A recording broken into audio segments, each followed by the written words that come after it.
আসসালামু আলাইকুম রহমতুল্লাহি ওয়া বারাকাতুহু। আজকে কোরআন শিক্ষার এই ক্লাস একটি গুরুত্বপূর্ণ ক্লাস। এই ক্লাসে আজকে মাদ শিখানো হবে। মাদ অর্থ টানিয়া পড়া, অর্থাৎ স্বরকে দীর্ঘায়িত করে পড়া, লম্বা করা, টান দেওয়া। যেমন আমরা টান দিয়ে পড়ি না, ওরকম টান দিয়ে পড়া, আ উ, এরকম এরকম টান দিয়ে পড়া। এই টেনে পড়াকে আরবিতে মাদ বলা হয়। এই এই মদের হরফ হলো তিনটা: ওয়াও আলিফ ইয়া, ওয়াও আলিফ ইয়া। যদি জবরের বামে খালি আলিফ থাকে তাহলে সেখানে এক আলিফটা নিয়ে পড়িতে হয়। যদি জেরের বামে যজমালা ইয়া থাকে তাহলে সেখানেও এক আলিফটা নিয়ে পড়িতে হয়। আর পেশের বামে যদি যজমালা ওয়াও থাকে তাহলে সেখানেও এক আলিফ পরিমাণ টানিয়া পড়িতে হয়। এক আলিফ অর্থ কি? এক আলিফ অর্থ হলো কিছু সময়। অনেকে এটাকে বলছে যে দুইটা হরকত উচ্চারণ করতে যত সময়, তত সময়কে এক আলিফ বলা হয়। অর্থাৎ যেমন দেখেন, জবরের বামে খালি আলিফ, বা আলিফ জবর বা। জেরের বামে যজমালা ইয়া, বা ইয়া জের বি। পেশের বামে যজমালা ওয়াও, যেমন বা ওয়াও পেশ বু। এই এই কিছু সময় টেনে পড়াকে, হ্যাঁ, এই যে কিছু সময়, এইটাকে একালিফ বলা হয়। মদ অর্থ টানিয়া পড়া। মদের হরফ তিনটি: ওয়াও আলিফ ইয়া। জবরের বামে খালি আলিফ, জেরের বামে যজমালা ইয়া, পেশের বামে যজমালা ওয়াও হইলে সেখানে একালিফ পরিমাণ টানিয়া পড়িতে হয়। এই মদটাকে বলে মদ্দে তবাই বা আসলি। মদ্দে আসলি বলা হয় বা মদ্দে তবাই বলা হয়। দেখেন, আরবিতে বা কোরআন শরীফে অনেক ধরনের মদ আছে। সেটা মূল হলো, আসল মদ হলো এইটা, অর্থাৎ এই মদ্দে তবাইটাকে আসল মদ বলা হয়। এখান থেকেই আরো অন্য অনেক মদ আছে, সেগুলো বের হয়েছে, তাই এটাকে বলা হয় মদ্দে আসলি বা মদ্দে তবাই। আর আছে মদ্দে ফরাই, অর্থাৎ এটার থেকে যে শাখা বের হয়েছে সেগুলোকে মদ্দে ফরাই বলা হয়। সেগুলোর সবক ইনশাল্লাহ আগামী ক্লাসে আসবে।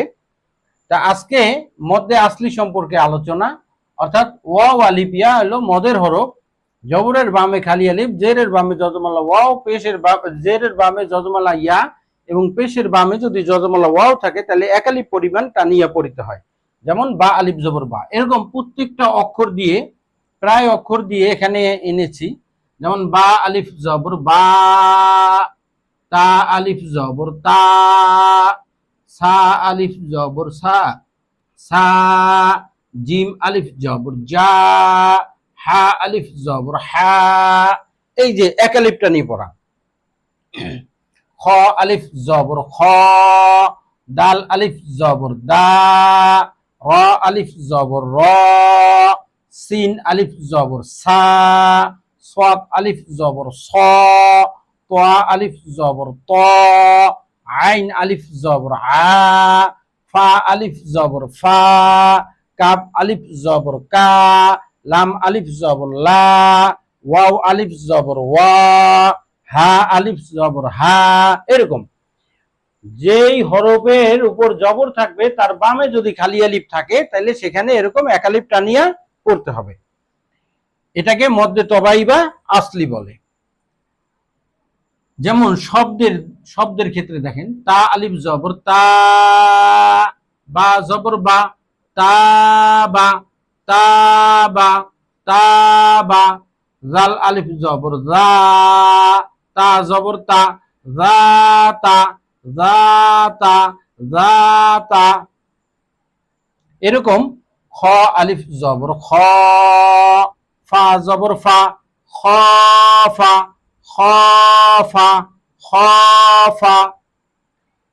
কাফ জের কি, তা আলিফ জবর তা, কিতা কিতা, বা দুই পেশ বুন, কিতাবুন কিতাবুন কিতাবুন। এরকম সাদ জের সি, র আলিফ জবর র, সি র সি র, তা দুই পেশ তুন, সিরাতুন সিরাতুন সিরাতুন। গইন আলিফ জবর গ, সিন জের সি, গ সি, গ সি, কফ দুই জের কিন, গ সি কিন, গ সি কিন, গ সি কিন। এইভাবে মিম আলিফ জবর মা, লাম জের লি, মালি, কাফ জের কি, মালিকি, মালিকি, মালিকি।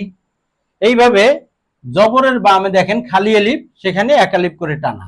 যেমন তাবা, রাতা, খফা, কিতাবুন, সিরাতুন, গাসিকিন, মালিকিন। দেখেন এখানে গয়নের পরে কি আসছে? খালি আলিফ। আর জবর, গয়ন জবরের পরে কি আসছে? খালি আলিফ আসছে, যার কারণে এখানে এক আলিফ টান। এখানে মিম জবরের পরে খালি আলিফ আসছে, এখানে এক আলিফ টান। এরকম জবরের বামে যদি কোথাও খালি আলিফ দেখেন, তাইলে সেখানে এক আলিফ টাইনে পড়তে হবে। এটাকে মদ্দে তবাই বা আসলি বলা হয়। এরকমই জেরের বামে যজমালা ইয়া, এই যে জেরের বামে যজমালা ইয়া, এই জেরের বামে যদি যজমালা ইয়া আসে, তাহলে সেখানেও এরকম এক আলিফ টানিয়া পড়িতে হয়।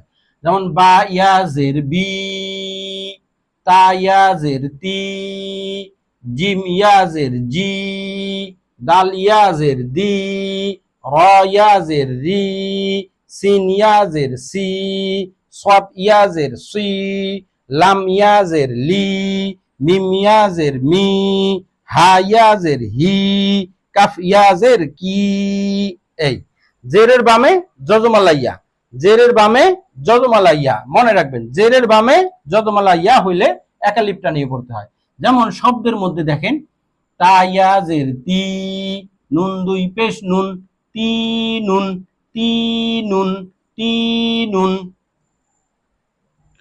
তারপরে ফা ইয়া জের ফি, লাম দুই পেশ লুন, ফি লুন, ফি লুন, ফি লুন।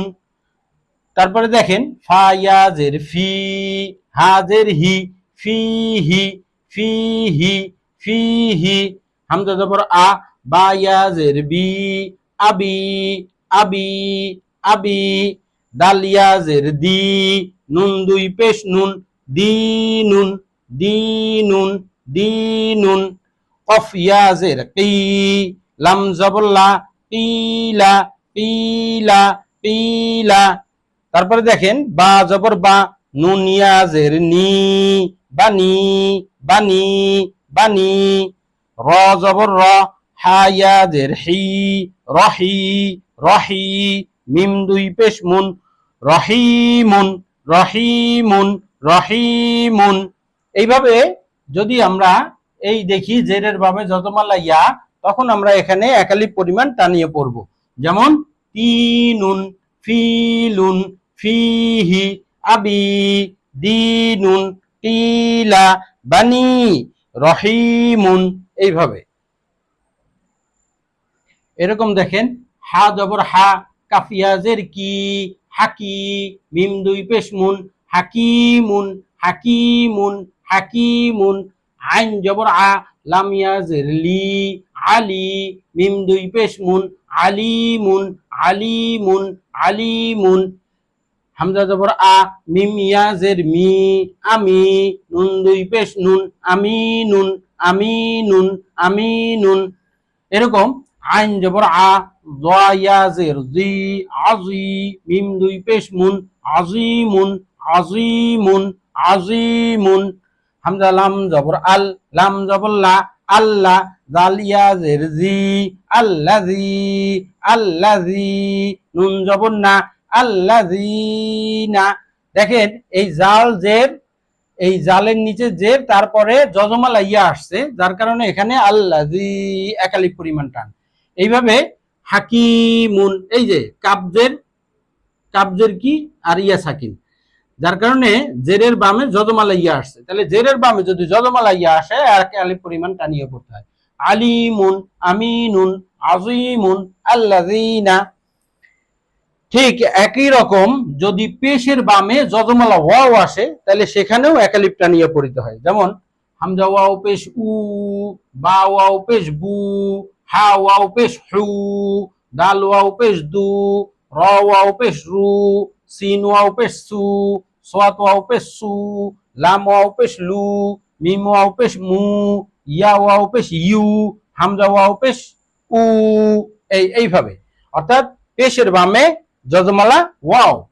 এরকম শব্দের ব্যাপারে দেখেন, দাল ওয়াও পেশ দু, নুন জবর না, দু না, দু না, দু না, হা ওয়াও পেশ হু, দাল পেশ দু, হু দু, হু দু, হু দু, নুন ওয়াও পেশ নু, র দুই পেশ রুন, নুরুন, নুরুন, নুরুন, তোয়া ওয়াও পেশ তু, র দুই পেশ রুন, তুরুন, তুরুন, তুরুন, নুন ওয়াও পেশ নু, হা দুই পেশ হুন, নুহুন, নুহুন, নুহুন, জিম ওয়াও পেশ জু, আইন দুই পেশ উন, জুউন, জুউন, জুউন, র ওয়াও পেশ রু, হা দুই পেশ হুন, রুহুন, রুহুন, রুহুন। এইভাবে পেশের বামে যদি যজমালা ওয়াও থাকে তাহলে সেখানে একালিপ পরিমাণ টানিয়ে পড়তে হয়। হামজা জবর আ, আইন ওয়াও পেশ উ, আউ, জাল পেশ জু, আউযু, আউযু, আউযু, তা জবর তা, কাপ ওয়াও পেশ কু, তাকু, নুন পেশ নু, তাকুনু, তাকুনু, তাকুনু, তাকুনু। তারপর দেখেন ইয়া জবর ইয়া, কপ ওয়াও পেশ কু, ইয়াকু, মিম পেশ মু, ইয়াকুমু, ইয়াকুমু, ইয়াকুমু। তারপরে দেখেন কপ ওয়াও পেশ কু, মিম ওয়াও পেশ মু, কুমু, কুমু, কুমু। এখানে কুমুর মধ্যে এখানে একটা আলিফ, এটা লিখতে আসে কিন্তু পড়তে আসে না, এটা মনে রাখবেন। কুমুর পরে একটা আলিফ, এটা লিখতে আসে কিন্তু পড়তে আসে না। তারপরে সাত ওয়াও পেশ সু, মিম ওয়াও পেশ মু, সুমু, সুমু, সুমু। এখানেও এই সুমুর পরে একটা আলিফ, এটা লিখতে আসবে কিন্তু পড়তে আসবে না।